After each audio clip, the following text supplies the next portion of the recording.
Australia के दिल से शुरू होने वाली ये कहानी सिर्फ एक रोड ट्रिप नहीं बल्कि यादों, मंजिलों और खूबसूरत लम्हों का एक हसीन सफरनामा है। सिडनी से गोल्ड कोस्ट तक का ये लंबा ड्राइव हमें ले जाएगा ऑस्ट्रेलिया के ईस्टर्न कोस्ट लाइन के उन हसीन शहरों और कस्बों से जहां समुंदर के लहरों का सुर भी है और नेचर की खामोशी का सुकून भी।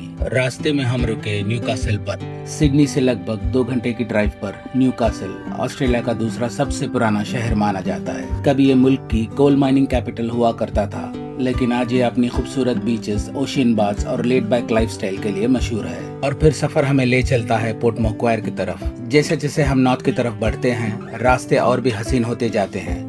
घने जंगल, नदियां और ओशियन व्यूज हमारे हम सफर बन जाते हैं। पोर्ट मैक्वायर को ऑस्ट्रेलिया के सबसे प्यारे कोस्टल टाउन्स में शुमार किया जाता है। ये जगह अपने रिलैक्स एटमॉस्फेयर, सुंदर बीचेस और वाइल्ड लाइफ के लिए मशहूर है। यहाँ हर मोड़ पर नेचर अपनी एक नई तस्वीर पेश करती है। हरी भरी पहाड़ियाँ, एंडलेस बीचेस और दूर तक फैला हुआ पैसिफिक ओशियन। और फिर हम बढ़ते हैं कॉफ्स हार्बर की जानिब। रास्ते में नजर आते हैं रोलिंग हिल्स, बनाना प्लांटेशंस और पैसिफिक हाईवे के लाजवाब नजारे। कॉफ्स हार्बर ऑस्ट्रेलिया के उन शहरों में से है जहाँ नेचर हर मोड़ पर अपनी खूबसूरती का नया रंग दिखाती है। ये शहर अपनी बीचेस, मरीन लाइफ और मशहूर बिग बनाना के लिए पूरी दुनिया में जाना जाता है। ये एक ऐसी जगह है जहाँ सूरज की पहली किरण समंदर को चूमती है। और फिर आता है वो मकाम जिसका इंतजार हर ट्रैवलर को होता है, ऑस्ट्रेलिया का सबसे मशहूर कोस्टल पैराडाइज बायरन बे। कैफेज में मुस्कुराते लोग बैठकर जिंदगी का लुत्फ उठाते हैं और हर तरफ एक पॉजिटिव एनर्जी महसूस होती है। ये सिर्फ एक टाउन नहीं, एक एहसास है। यहाँ की हवा में एक आजादी महसूस होती है और हर मुसाफिर कुछ देर के लिए अपनी सारी फिक्रें भूल जाता है। शायद इसीलिए कहते हैं, मुसाफिर वो नहीं जो रास्ते नापता है, मुसाफिर वो है जो हर मंजर को अपनी रूह में बसा लेता है।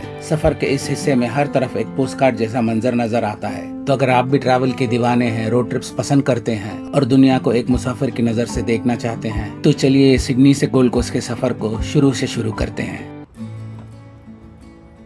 Continue straight to stay on Newcastle Road. तो अभी हम लोग न्यू कैसल आ गए और ये आइबिस होटल में हम लोग टिके हैं। यहाँ पे मैंने देखा कि ट्रैम भी जा रही है, तो कनेक्टिविटी भी बहुत पास है। उतरते ही आपको यहाँ पे बस स्टेशन भी है, तो पहले चेक इन कर लेते हैं।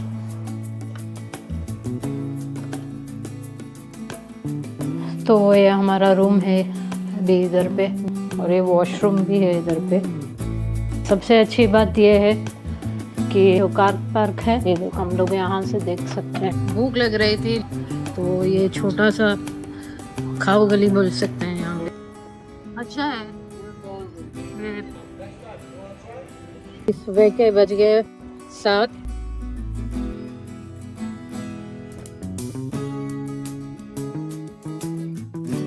वाओ, क्या नज़ारा है दोस्तों। एक तो देखो कार पार्किंग है और सामने खुला खुला बीच।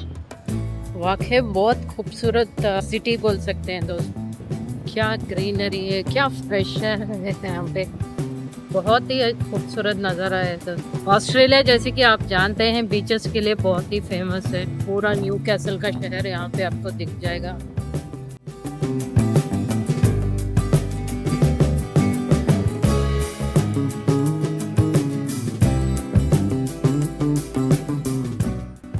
अभी कॉफ़ी पीने में यहाँ पे रुकाए हैं। यहाँ सही में नेचर बहुत अच्छा है दोस्तों। हर जगह ऐसे बर्ड्स देख सकते हैं।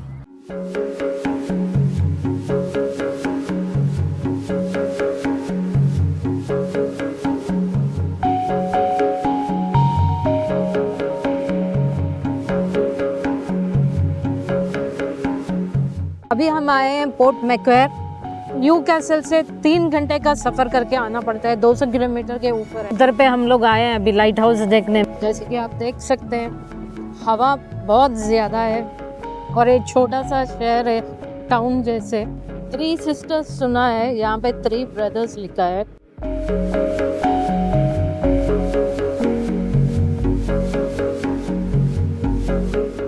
पानी के लहर देखो कितना घना दिख रहा है उधर पे। हाय। तो अभी ये नज़ारा तो देख लिया है। सिडनी से लेते ब्रिस्बेन तक जाना है तो 1000 किलोमीटर्स होता है। ये देखो दोस्तों, पानी की लहरें और पहाड़ छोटे छोटे। ये लाइट हाउस है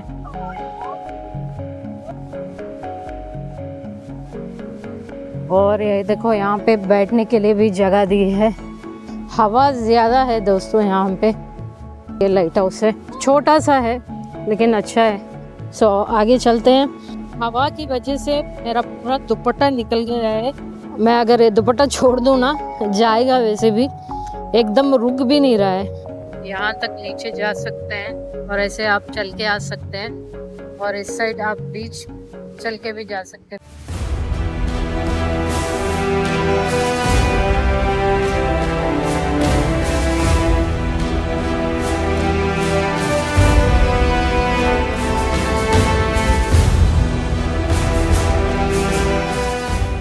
तो अभी हम आए कॉफ हार्बर।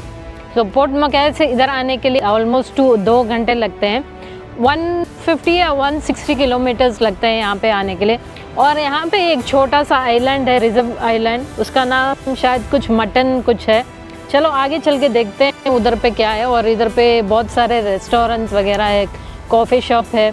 और यहाँ पे पूरे आप देख सकते हैं कि यहाँ पे पूरा शिप का ये रखा है, तो यहाँ पे आप क्रूज़ भी ले सकते हैं।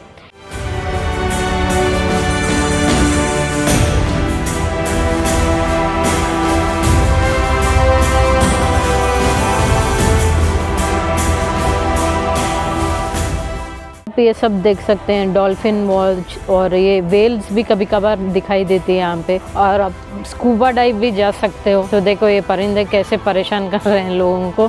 खाते खाते कुछ चीज़ें लेके चली जाती हैं। होममेड आइसक्रीम भी लिखा है यहाँ पे। साइकिलिंग भी कर रहे हैं लोग। बड़े बड़े रॉक्स दिख रहे हैं यहाँ पे। ये पूरा हार्बर है दोस्तों।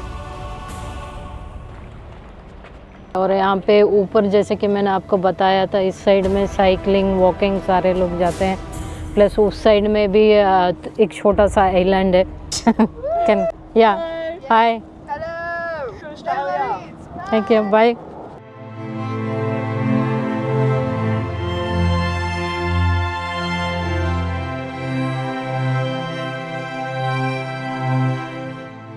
अभी हम रास्ते में आए हैं बिग बनाना बोल के। ये बहुत ही बड़ा थीम पार्क है। ये जो बिग बनाना है दोस्तों 1964 में रोड साइड अट्रैक्शन के लिए बनाया गया था। और यहाँ पे रुकने के लिए एक मोटल जैसा भी है। आगे आपको कार पार्किंग भी मिल जाएगी अगर आपको टिकट्स लेना है। और यहाँ पे लिखा है कैफेज भी है, गिफ्ट एंड सवेनियर शॉप्स भी है।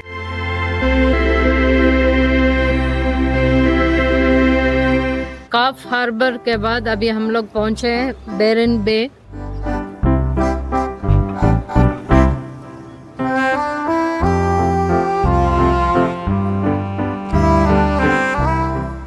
ये मेन एरिया हैपनिंग जगह दिख रही है मुझे तो। कॉफ हार्बर से लेते हैं यहाँ बेरन बे जो रास्ता हमने सफ़र करके आए थे, बहुत ही सीनिक व्यूज़, बहुत अच्छे व्यूज़ थे दोस्तों। और टनल भी हम लोगों को बहुत अच्छा दिखा। कुछ तो इवेंट चल रहा है यहाँ पे। Free barbecue community, all are welcome. So we're a Christian missions organization. You know, none of us are perfect. We're all on a journey, but pancakes every Thursday. Okay. And chai tea to people, just to love people, Okay. bless people.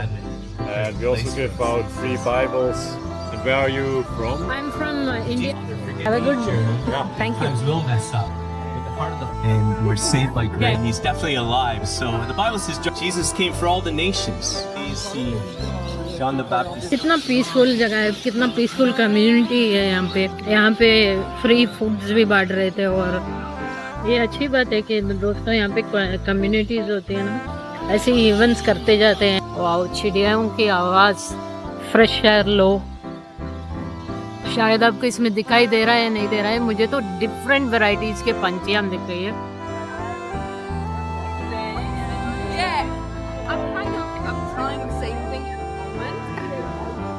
ये पूरा बीच area है, climate ठंडा भी है इधर पे। चलो नीचे चल के देखते हैं बीच के साइड। लोग खेलते हुए देखो अभी भी बीच के साइड। एक्चुअली जो बेरन बे जो है eastern most point of Australia में एकदम एंड में है। और यहाँ पे सर्फिंग ये सब बहुत ही अच्छा होता है। मुझे तो यहाँ से निकलने का मन ही नहीं कर रहा है, इतना पीसफुल दिख रहा है। लेकिन क्या कर सकते हैं, अभी हमारे पास इतना टाइम नहीं है, आगे जाके दूसरे डेस्टिनेशन भी जाना है। और यहाँ पे सुना है कि बेरन बे बहुत ही थोड़ा एक्सपेंसिव होता है आजकल, है ना। रियल एस्टेट ये सब बहुत घरे एक्सपेंसिव बन चुके हैं और बहुत ही हैपनिंग जगह है दोस्तों। यहाँ पे ज़्यादातर क्यों आते हैं, यहाँ की कम्युनिटी बहुत अच्छी है। तो यहाँ से हम लोग निकल चुके हैं दोस्तों गोल्ड कोस्ट की तरफ। अभी रात हो गई है ऑलमोस्ट, लेकिन जब हम लोग सुबह इधर आ रहे थे रास्ते में बहुत ही ब्राइट सनी डे था और व्यूज़ तो बहुत ही अच्छे थे। स्पीड लिमिट तो था वहाँ पे, लेकिन कोई ट्रैफिक नहीं थी मिली हमको। और जो एंटर करते वक्त विलास वगैरह जो थे वो बहुत ही प्यारे और लाविश लग रहे थे हमको। अभी तो रात होते होते चांद भी निकल रहा है यहाँ पे। से ज़्यादा दूर नहीं है Gold Coast, may be 1.5 hour लगेगा हमको पहुँचने में। आप लोग से गुजारिश है कि हम लोग को सपोर्ट करें। तो इस वीडियो को रखते हैं यहीं तक, मिलते हैं अगले व्लॉग में।